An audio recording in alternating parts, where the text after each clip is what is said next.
had a panic attack after my daughter set me up to meet my abuser to let go of the past, so her siblings dragged her name through the mud. 24 years ago, I was assaulted by someone I thought was a close friend. I was inconsolable for months. Then, I found out I was pregnant, 20 weeks along, too late for an abortion where I live. My husband became my entire world during that time. He told me we had options: adoption or keeping the baby and raising it as ours. No judgment, just support. I couldn't give the baby up, but raising Luna was harder than I ever imagined. See, my husband and I are both pale, light-haired, blue-eyed. Luna came out with dark hair, brown skin, looking exactly like her biological father. People stared, they whispered. I heard the comments everywhere we went, at the grocery store, at parent-teacher conferences. Must not be her husband's kid. Wonder who the real father is. I tried. God, I tried so hard to be a good mother to her, but every time I looked at her face, I saw him. The flashbacks were unbearable. My husband ended up doing most of the parenting. Luna grew up closer to him than to me, and honestly, he gave her a little extra attention to compensate for what I couldn't give her. We never told her the truth. We just said her bio dad and I got into a bad fight and never spoke again. It seemed kinder than the alternative. Everything was manageable until 2 years ago when Luna bought one of those DNA test kits. She found a relative in the system who connected her with him. She started talking to him regularly. I begged her not to, told her it was a bad idea. She insisted she had a right to know her biological father.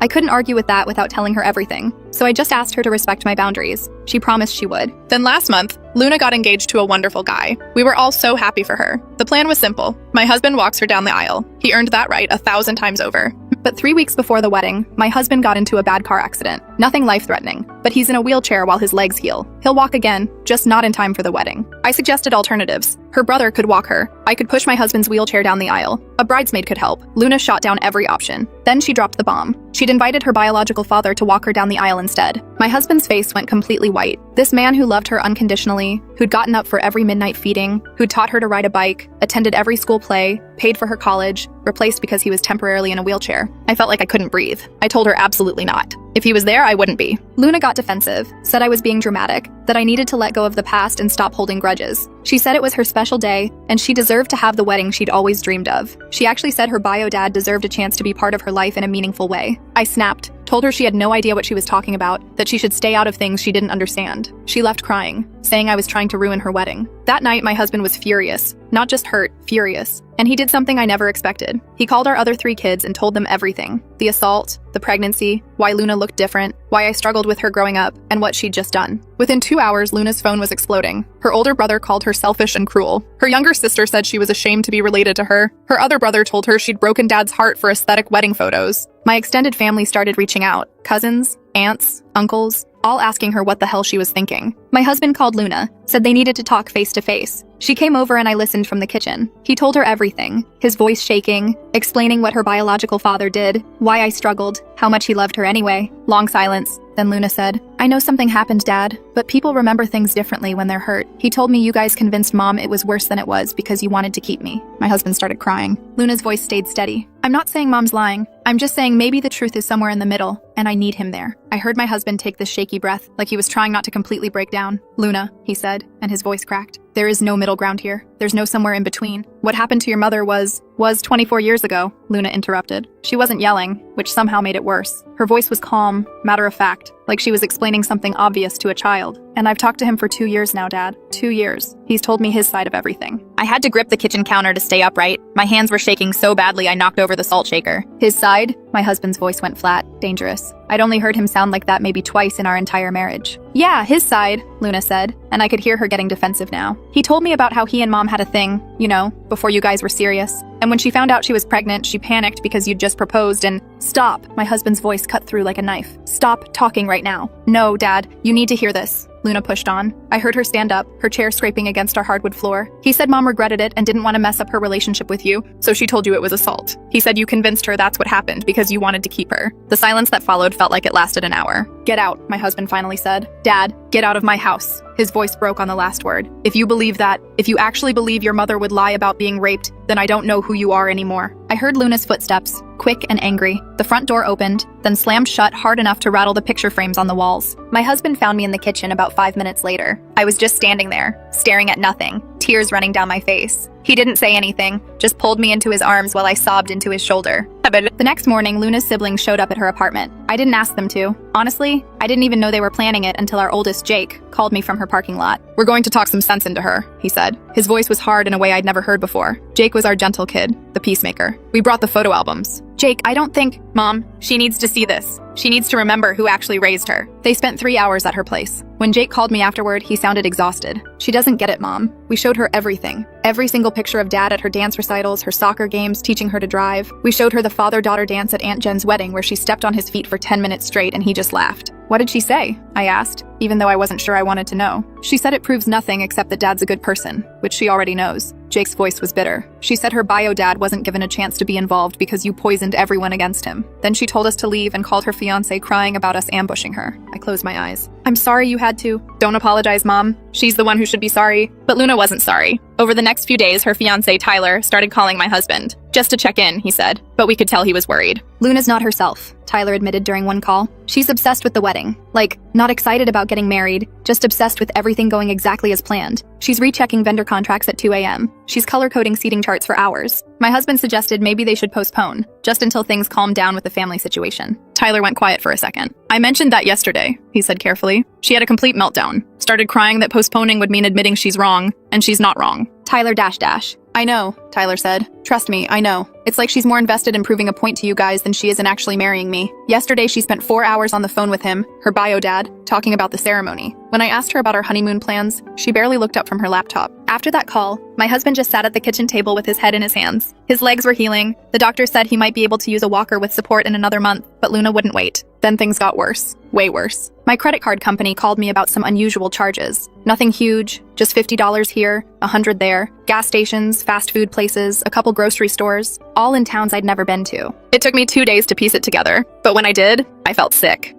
Luna had my credit card number saved from when she was in college and I'd help her with textbook orders. She'd been using it to help her biological father with expenses, gas money, groceries, bills. When I confronted her about it, she didn't even deny it. He's struggling financially right now, she said over the phone. Like that explained everything. You guys have money. I didn't think you'd miss a couple $100s. Luna, that's theft. Oh my God, Mom, really? We're family. He's my father. He's not your father, I yelled, and then I couldn't stop. Your father is in a wheelchair in our living room crying because his daughter thinks he's less important than some stranger who— Luna hung up on me. But the credit card charges weren't the worst part. The worst part was what Luna was telling him. Private family information. Details about my husband's accident, how bad it really was, that the doctors were worried about nerve damage. Information about our finances, how we'd remortgaged the house 3 years ago to pay for her brother's medical bills when he had that infection. She was feeding him ammunition, and he was using it.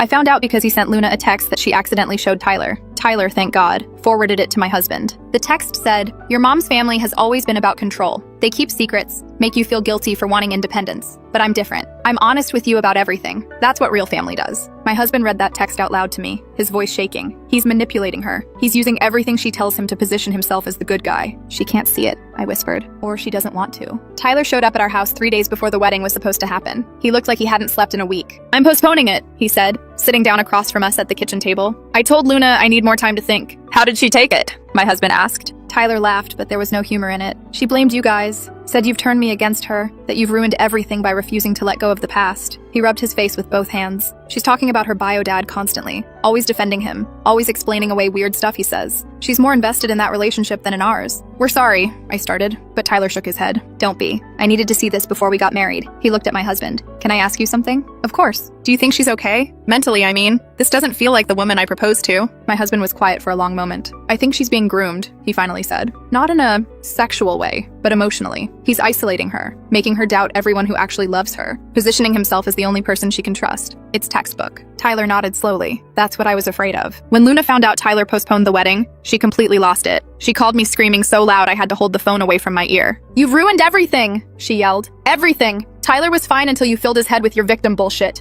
"Luna!" "He told me you'd play the victim card," she said, and her voice went cold. "He told me exactly what you'd say and exactly how you'd try to manipulate me, and he was right about everything." "Who told you?" "My father. My real father, who actually cares about me and doesn't use me as a pawn in some decades-old grudge." Then she hung up. The next day, she moved in with him. She sent a group text to the whole family. "I need space from your toxicity. Don't contact me." For a week, we heard nothing. My husband barely ate. He'd sit in his wheelchair by the window, just staring out at the street like he was waiting for her to come home. Our other kids were furious. Jake wanted to drive to wherever she was staying and drag her out. Our daughter Ashley kept calling Luna and leaving voicemails begging her to come home. Our youngest David just shut down completely, wouldn't talk about it at all. Then Ashley found stuff online. She was doing what she called casual searching, but we all knew she was digging for dirt. She found it. Her biological father had 2 ex-wives, both with restraining orders. Estranged adult children from his first marriage who wouldn't talk to him. A pattern of job hopping, unpaid debts, evictions. His name showed up in small claims court records going back 15 years. Ashley put it all in an email and sent it to Luna with no commentary, just links and screenshots. Luna didn't respond, but we knew she read it because Tyler told us. Luna had called him at 2 a.m., crying, asking if he'd seen the email. Tyler said yes. Luna asked if he thought it was real or if Ashley had made it up. I told her I'd check the court records myself, Tyler said. Everything Ashley sent was accurate, public record. What did Luna say? She said. Tyler paused. She said her family always does this, digs up dirt to confirm their biases. Then she hung up on me too. But something must have shifted, because a few days later, Luna came home. She didn't call first, just showed up when only my husband was there. I was at the grocery store. When I got back, I found them in the living room, Luna sitting on the couch, my husband in his wheelchair across from her. Neither was talking. Luna looked up when I walked in. Her eyes were red. "Hi, Mom," she said quietly. "Hi, baby," I managed. "I need money," she said, and her voice cracked. He's borrowed everything I had saved for the wedding, for the honeymoon fund Tyler and I had. All of it. But my husband pulled out his wallet without a word and handed her all the cash inside, maybe $300. Luna took it, hands shaking. "Thank you," she whispered. "Luna," my husband said, and his voice was so gentle it made my chest hurt. "Come home, please." "I can't." She stood up, wouldn't look at either of us. "Not yet. I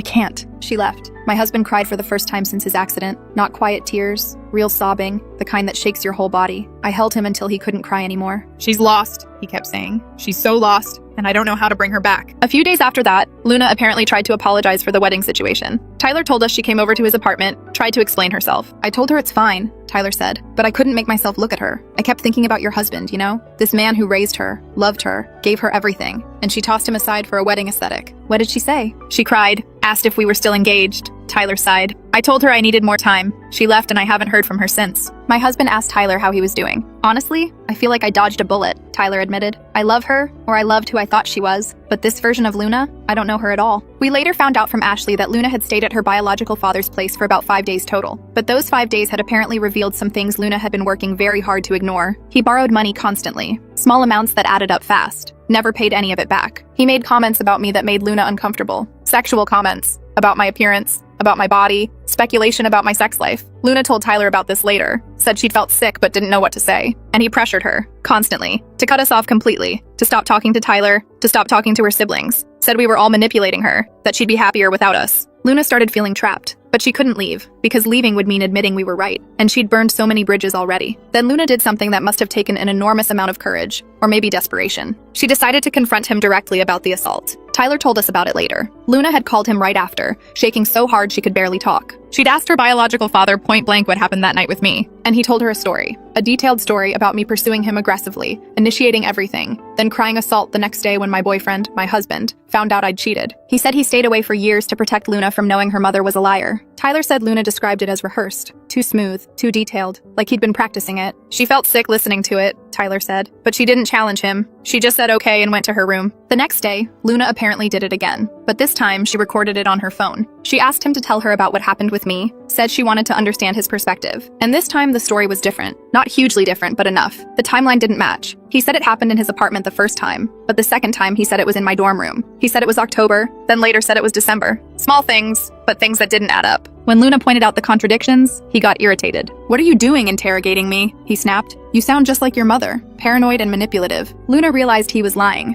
but she still couldn't bring herself to leave. Then came the thing that finally broke through. A few days later, they were watching TV together, some crime show, and during a commercial break, he made a comment about Luna. Said she'd inherited her mother's looks. But the way he said it made her skin crawl. Tyler said when Luna described it to him, she actually started shaking. "He looked at me wrong," she told Tyler.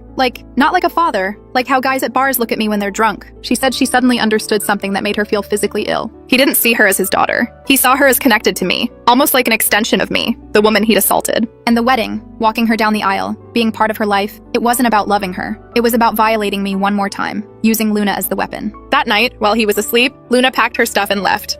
She didn't block his number or make a big announcement, just quietly moved back home. My husband and I were asleep when we heard the front door open. It was almost midnight. We both sat up, my husband reaching for his phone to call 911 when we heard her voice. "It's just me," Luna called out, and her voice was so small. We found her in the hallway, 2 suitcases at her feet, looking about 12 years old. "Can I stay here?" she asked. "Of course," my husband said. "Always."